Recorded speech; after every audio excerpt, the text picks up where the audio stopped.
अस्सलाम वालेकुम रहमतुल्लाहि व बरकातुहू। आपकी खिदमत में हाज़िर हकीम मोहम्मद आमिर अल मरूफ बाबा जी।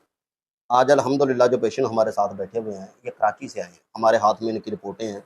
6 माह पहले इन्होंने अपने तमाम कस्बे के साथ साथ और शहर में ज़िले में जितने भी डॉक्टर थे बहुत ज़्यादा इसने मेडिसिन खाई हैं। डिप्रेशन का भाई साहब को मसला था, नींद की कमी थी और ख़ास करके मैदे में सोजश, ज़ख्म, जिगर का सफरा बहुत ज़्यादा था, पेशाब बार-बार आता था, मसाना गर्म था, पट्ठों का खिंचाव था, नींद की बहुत ही कमी और ख़ास करके डिप्रेशन दी था इसे।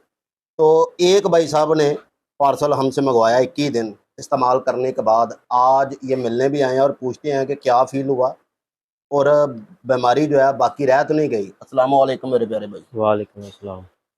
सुनाओ हुण कोई बीमारी या मर्ज़ तकलीफ दे जिहड़ा आलम जी सी अल्लाह दा शुक्र है, हुण कोई तकलीफ नहीं है। नींद आंदी है पूरी? जी नींद पूरी आंदी, कोई सिर 'ਚ दर्द उस तो बाद होई है? कुछ भी नहीं होता, पट्ठियां दा खिंचाव या पेशाब बार-बार ਜਾਂ ਜਿਹੜੀ ਜਲਨ ਹੁੰਦੀ ਸੀ? सब कुछ अल्लाह दे करम नाल ठीक हो ਅੱਲਾਹ ਪਾਕ ਸ਼ਿਫਾ عطا ਫਰਮਾਏ। ਹੋਰਾਂ ਦੋਸਤਾਂ ਨੂੰ ਵੀ ਜਿਨ੍ਹਾਂ ਦੇ ਪਾਰਸਲ ਨਿਕਲ ਗਏ ਨੇ ਔਰ ਜਿਹੜੇ ਅਲਹਮਦੁਲਿਲਾ ਦੇਖ ਰਹੇ ਨੇ ਇਸ ਵੀਡੀਓ ਨੂੰ, ਪਲੀਜ਼ ਕੋਸ਼ਿਸ਼ ਕਰੋ ਕਿ ਇਸ ਵੀਡੀਓ ਨੂੰ ਸ਼ੇਅਰ ਕਰੋ ਤਾਂ ਕਿ ਡਿਪਰੈਸ਼ਨ ਜਿਹੜਾ 100 'ਚੋਂ 78% ਲੋਕਾਂ ਨੂੰ ਹੋ ਰਿਹਾ।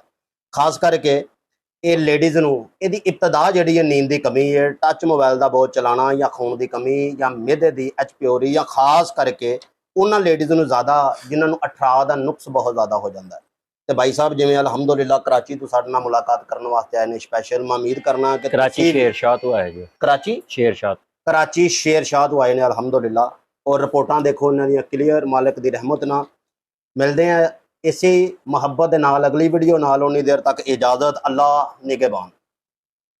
अस्सलाम वालेकुम। वालेकुम ਕੀ ਹਾਲ अस्सलाम। ਜੇ? जी अल्लाह दा शुक्र ठीक ठाक। ਫਰਕ ਪਿਆ ਜਿਹੜੀ ਦਵਾਈ ਖਾਦੀ ਹੈ? जी बड़ा फर्क पे है अल्लाह ਤੇ ਮਾਸ਼ਾਅੱਲਾ 15-20 ਦਿਨ ਦੀ ਤੁਸੀਂ ਸਿਰਫ ਦਵਾਈ 21 दिन पहले खा 21 ਦਿਨ जी 21 ਦਿਨ ਤੇ ਤੁਹਾਡੀਆਂ ਰਿਪੋਰਟਾਂ ਬਿਲਕੁਲ ਠੀਕ ਆ ਗਈਆਂ जी बिल्कुल। ਤੇ ਖੁਸ਼ ਹੋ ਤੁਸੀਂ ਹੁਣ? होशां ते भाने नहीं दूरों मिलना आए यार। ਮਿਹਰਬਾਨੀ ਹੈ ਤੁਹਾਡੀ, ਇਹ ਤੁਹਾਡੀ ਮੁਹੱਬਤ ਹੈ, ਯਕੀਨ ਮੰਨੋ। ਬਾਕੀ ਤੁਸੀਂ ਸਾਨੂੰ ਯਾਦ ਕਰਦੇ ਰਹਿਣਾ ਤੇ ਹੋਰ ਵੀ ਇੰਜ ਦੇ ਪੇਸ਼ੈਂਟ ਜਿਹੜੇ ਨੇ ਭੇਜਣੇ ਸਾਡੇ ਕੋਲ। जी बड़े है। पेशेंट बनाए ने ਜਿਹਨੂੰ ਕਿਤੇ ਨਹੀਂ ਆਰਾਮ ਆਂਦਾ ਉਹਨੂੰ ਅਮਰ ਹਕੀਮ ਬਾਬਾ ਜੀ ਤੋਂ ਆਰਾਮ ਜ਼ਰੂਰ ਆਂਦਾ। ਇਨਸ਼ਾਅੱਲਾ ਅਸੀਂ ਦਾਵਾ ਨਾਲ ਕਹਿੰਦੇ ਆ, ਠੀਕ ਹੈ।